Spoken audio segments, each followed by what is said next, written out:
નમસ્કાર મિત્રો, જો તમે અમારી ચેનલમાં નવા હોય અને હજી સુધી તમે અમારી ચેનલને સબસ્ક્રાઇબ ન કરી હોય તો અમારી ચેનલને સબસ્ક્રાઇબ કરો અને બાજુમાં આપેલ બેલ આઇકોનને પ્રેસ કરો, જેથી કરીને અમારા આવનાર તમામ વિડીયોની નોટિફિકેશન્સ તમને તમારા મોબાઈલ પર તરત મળી રહે. આભાર. નમસ્કાર વિદ્યાર્થી મિત્રો, ધાલટ્રા માય સ્કૂલ જસદણમાં આપનું હાર્દિક સ્વાગત છે. વિષય ગુજરાતી. આજે આપણે ધોરણ 11માં પ્રકરણ 16 તપસ્વી સારસ્વત ચરિત્ર લેખનો અભ્યાસ કરવાના છીએ. એમના લેખક છે ચંદ્રકાંત શેઠ. ચંદ્રકાંત ત્રિકમલાલ શેઠ ખેડા જિલ્લાના આવેલા ઠાસરાના વતની છે. ખાસ કરીને તેઓ કવિ, નાટ્યકાર, ચરિત્રકાર, વાર્તાકાર, હાસ્યકાર અને લલિત નિબંધોમાં સર્જક છે. ઘણું બધું એમને વિવેચન, અનુવાદ અને સંપાદન ક્ષેત્રોમાં પણ એમનું નોંધપાત્ર પ્રદાન છે. મિત્રો, ગુજરાતના અધ્યાપક તરીકે ઘણી કામગીરી કર્યા પછી હાલ તેઓ વિશ્વકોશ શ્રેણીનું સંપાદન કાર્યમાં જોડાયેલા છે.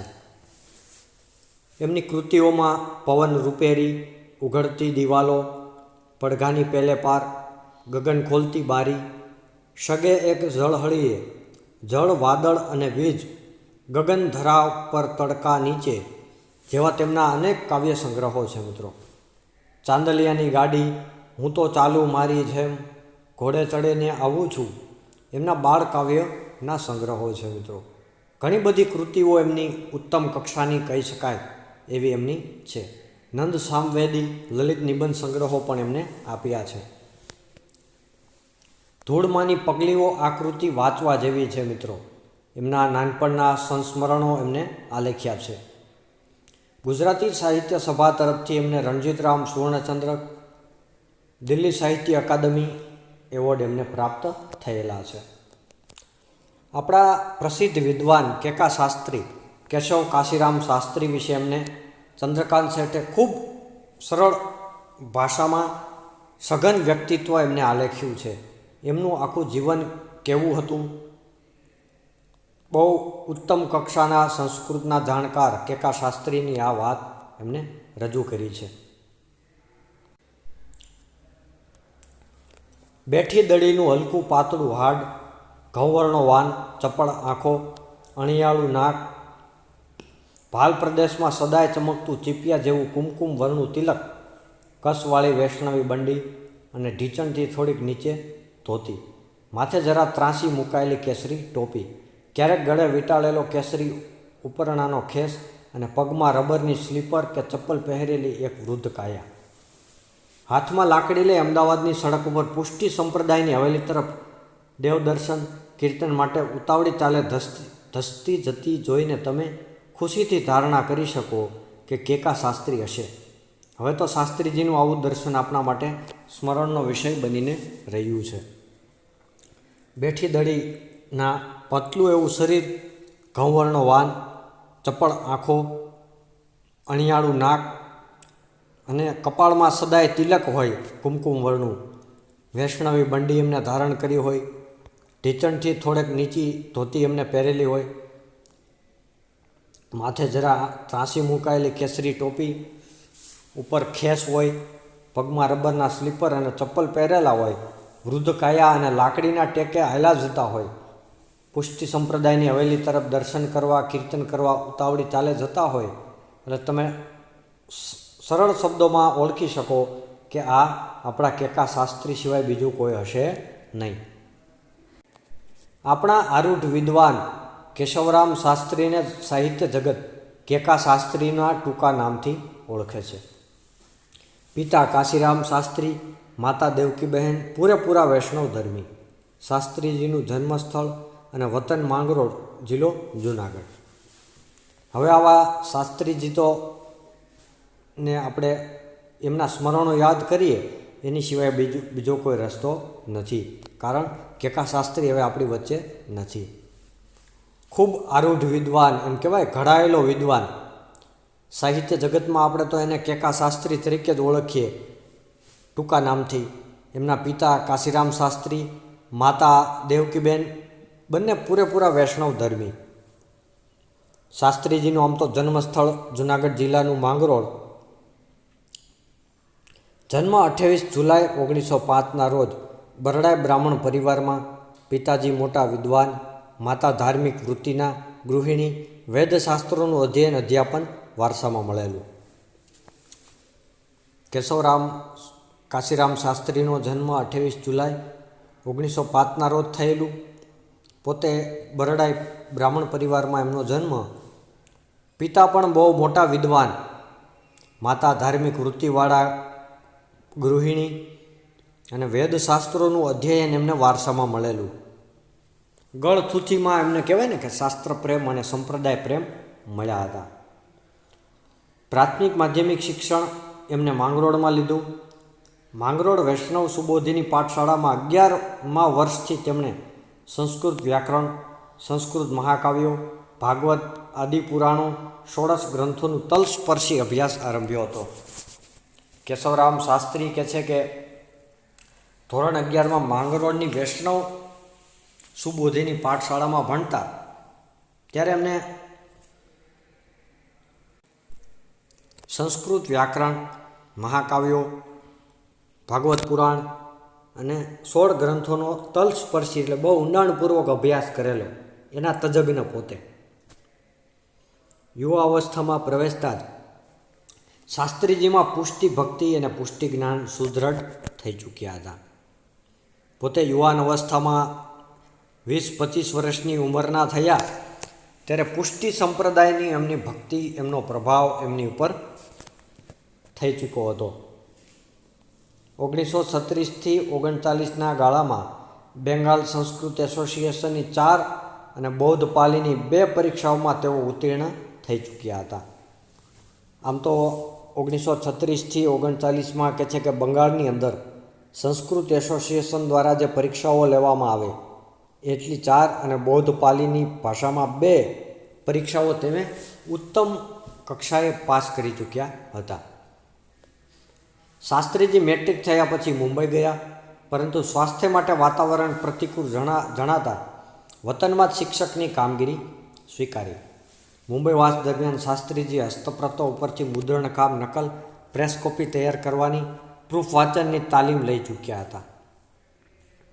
શાસ્ત્રીજી આગળ વધવા માટે, પોતાનું જીવનનું કેરિયર બનાવવા માટે મુંબઈ ગયા, પણ ત્યાં તેમને વાતાવરણ અનુકૂળ ન આવતા શિક્ષકની કામગીરી પોતાના વતનમાં માંગરોળમાં તેઓએ કરેલી.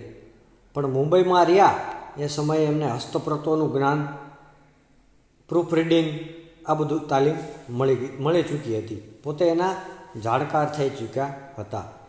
વતનમાં પણ એક મિત્રના છાપખાનામાં અક્ષરોના બીબા ગોઠવવાની, ટ્રેડલ મશીન ચલાવવાની તાલીમ લઈ લીધેલી, જે તેમને પાછળથી અમદાવાદમાં કામ લાગેલી. વતનમાં પોતાના મિત્રનું એક છાપખાનું હતું, એમાં તેઓએ બીબા ગોઠવવા, અક્ષરો કેવી રીતે ગોઠવવા, ટ્રેડલ મશીન ચલાવવું એમની તાલીમ એમને લઈ ચૂકી હતી. અમદાવાદમાં જ્યારે તેઓ પત્રકારિત્વ, લેખન કાર્યમાં જોડાયા ત્યારે એમને આ કામગીરી ખૂબ ઉપયોગી થયેલી. 1925થી 35 સુધીના એક દાયકાના શિક્ષક તરીકેના સેવા કાર્ય દરમિયાન શાસ્ત્રીજીનું લેખન કાર્ય તો ચાલતું જ હતું. શાસ્ત્રીજી પોતે પણ સંસ્કૃતના તજજ્ઞ, ગુજરાતી ભાષાના બહુ સારા જાણકાર, પાલી પ્રાકૃત ભાષામાં બહુ ઊંડો અભ્યાસ કરેલો, એટલે એમનું લેખન કાર્ય સતત ચાલુ હતું. કનૈયાલાલ મુનશીએ નરસિંહ મહેતાના 16મી સદીમાં થયા હોવાનું જણાવ્યું ત્યારે શાસ્ત્રીજીએ તેમના મતનું ખંડન કરતા લેખો ગુજરાતી સાપ્તાહિકમાં લખ્યા હતા. આપણા કમા મુનશીએ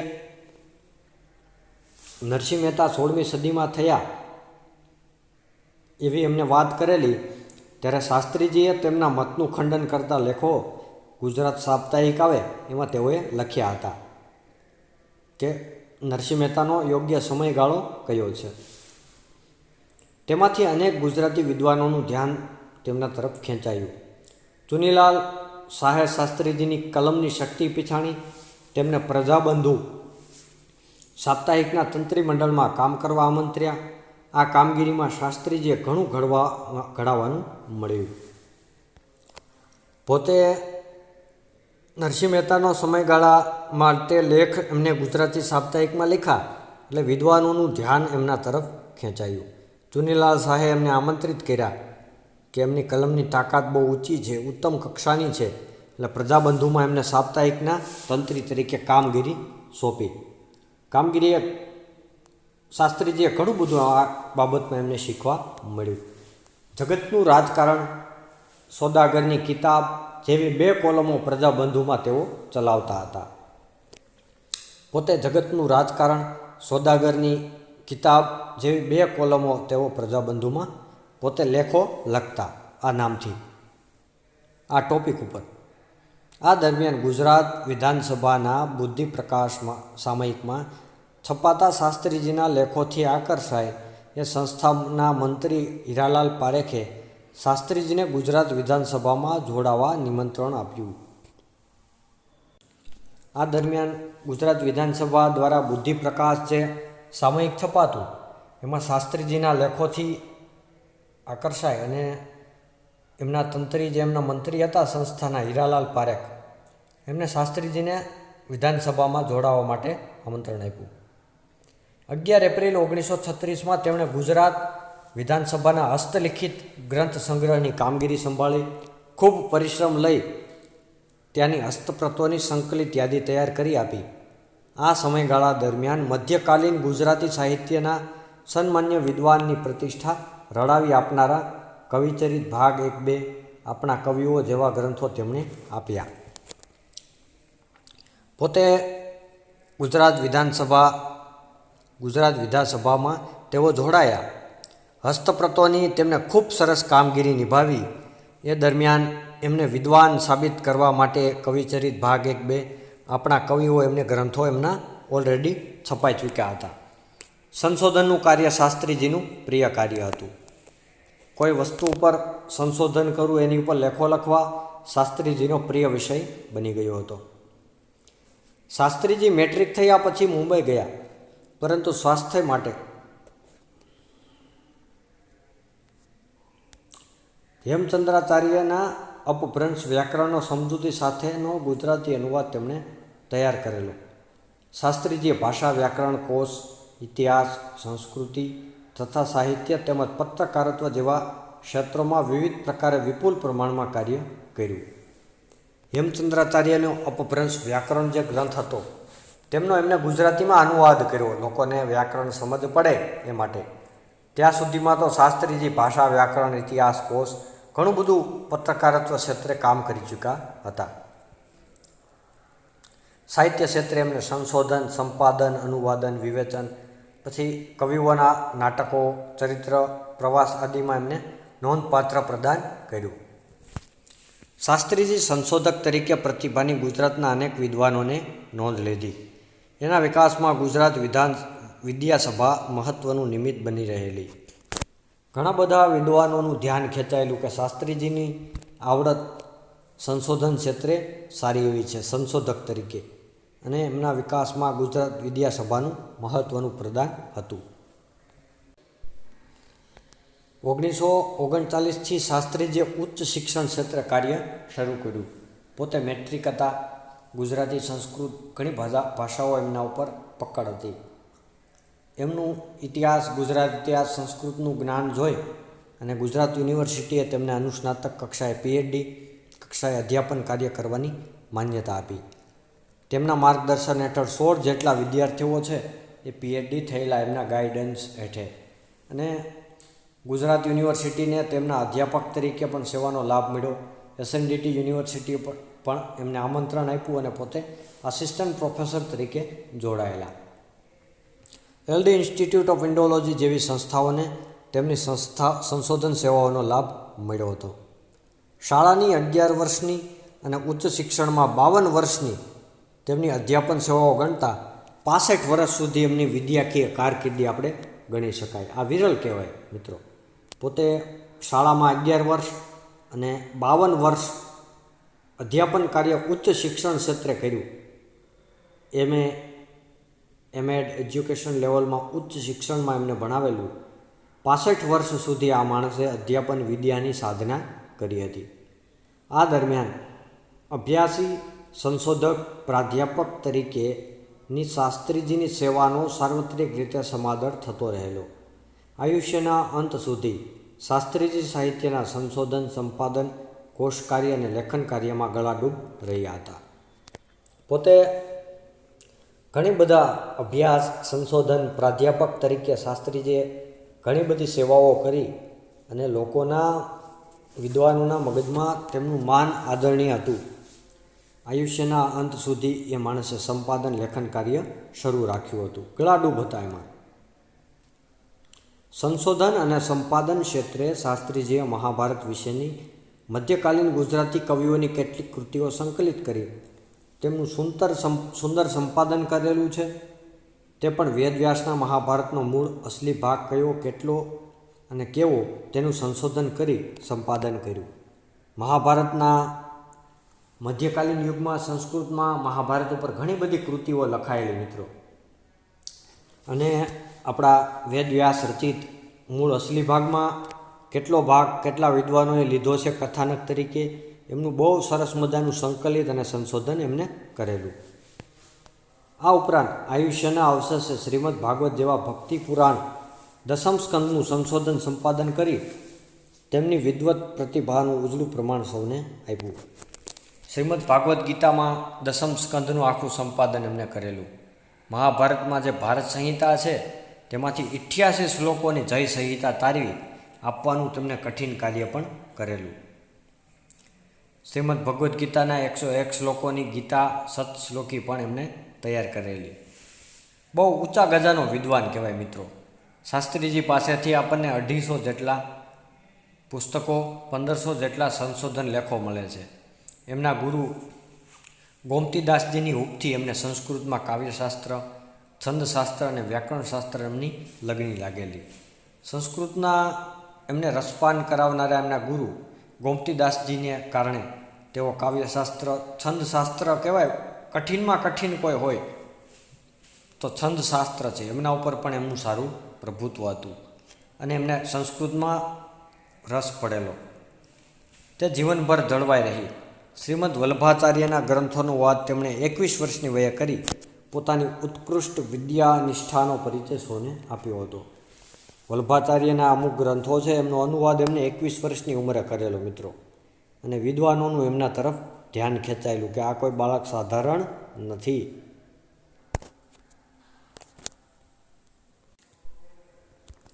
જીવનભર સ્વાધ્યાય, સંશોધન, સંપાદન, અનુવાદન, વિવેચન કાર્ય છે એ દ્વારા કેકા શાસ્ત્રીએ ગુજરાતી ભાષામાં અને સંસ્કૃતિની બહુ મોટી સેવાઓ કરી છે મિત્રો.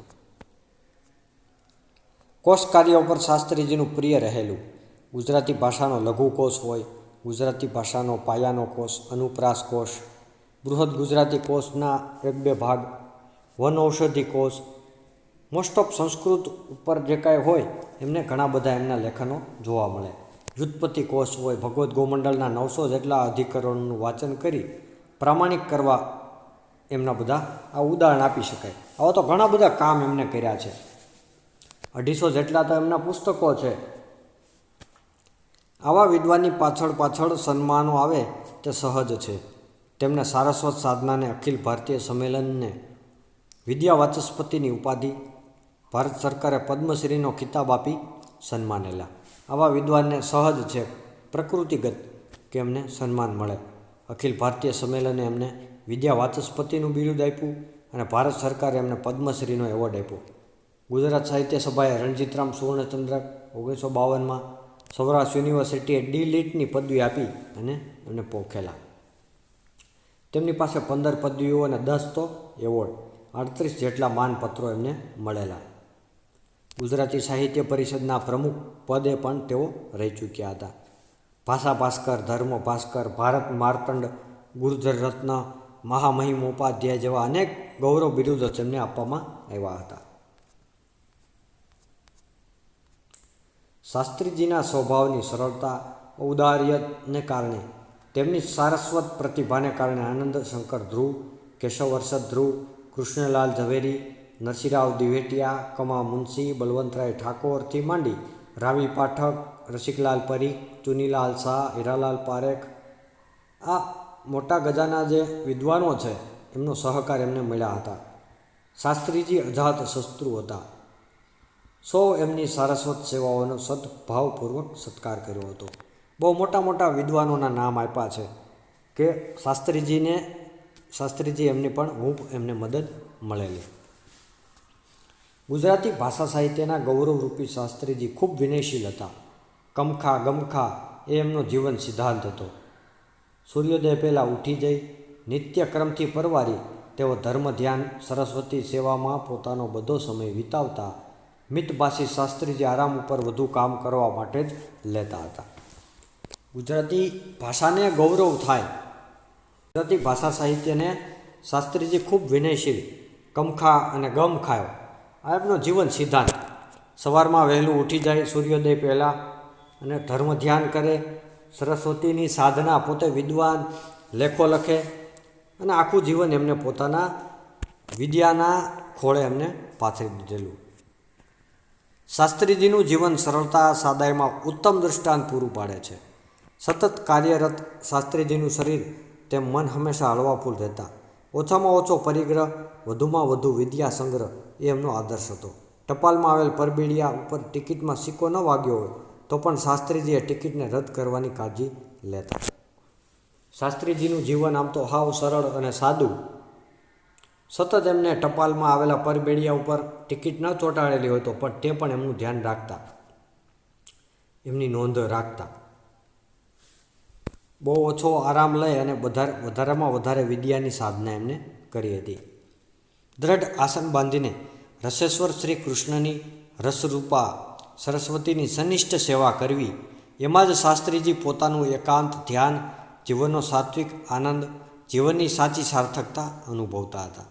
સારસ્વત યજ્ઞમાં હર કોઈને સહાય માર્ગદર્શન થવું, તેને તેઓ પોતાનો સ્વધર્મ, પોતાનું કર્તવ્ય લેખતા હતા. મિત્રો, પોતે દ્રઢ આસન વાળી અને વિદ્યાની સાધના કરતા અને શાસ્ત્રીજી પોતાનું આખું ધ્યાન, વિદ્વાનોને કોઈ જરૂર હોય, કાંઈ ક્વેરી હોય, મદદ કરવાની હોય તો સતત માર્ગદર્શન પૂરું પાડતા અને આ એમનું કર્તવ્ય છે એવું પોતે સમજતા. આવા શીલ, સત્યશીલ, તપના સનિષ્ઠ ઉપાસક છે. એમનું અવસાન 9 સપ્ટેમ્બર 2016ના રોજ અમદાવાદમાં ટૂંકી માંદગી પછી એમનું અવસાન થયું. સારસ્વત સેવાના સાચા ભેખધારી આવા વૈષ્ણવ વિદ્વાનને વંદન હો. ખૂબ આવા વિદ્વાન કહેવાય, ઉત્તમ કક્ષાના જાણકારને આપણે નમન કરીએ. પાઠ પૂરો થાય છે. શબ્દો જોઈ લઈએ. હાડ એટલે બાંધો અથવા કાઠું. કસ એટલે અંગરખું, આપણે બંડી વગેરે જે કાંઈ બાંધવાની નાની દોરી હોય બટનને બદલે તે. પુષ્ટિ સંપ્રદાય એટલે વલ્ભાચાર્યએ જે વૈષ્ણવ સંપ્રદાય ભક્તિ માર્ગ ચલાવેલો, પ્રભુની કૃપા જ જીવનના ઉદ્ધાર હેતુ છે એવી શરણા ભાવને એમને સ્વીકારવામાં આવેલી. વૈષ્ણવ ધર્મી એટલે જે વિષ્ણુના અવતારના ઉપાસકો હોય તે. ગળથુથીમાં મળવું એટલે બાળપણથી જ એમને માતા પિતાના વારસામાંથી આપણને મળે તે. ષોડશ એટલે 16. પ્રૂફ વાંચન એટલે છાપ શુદ્ધિ, અક્ષરો જોડણીમાં કાંઈ ભૂલ હોય તો એને પ્રૂફ વાંચન કહેવાય. ટ્રેડલ મશીન એટલે યંત્ર ચલાવવા માટે કે પૈડું ફેરવવા માટે પગ મૂકવાની પાવડી દ્વારા ચલાવાતું મુદ્રણ, આપણે જે પ્રકાશન કરીએ એ.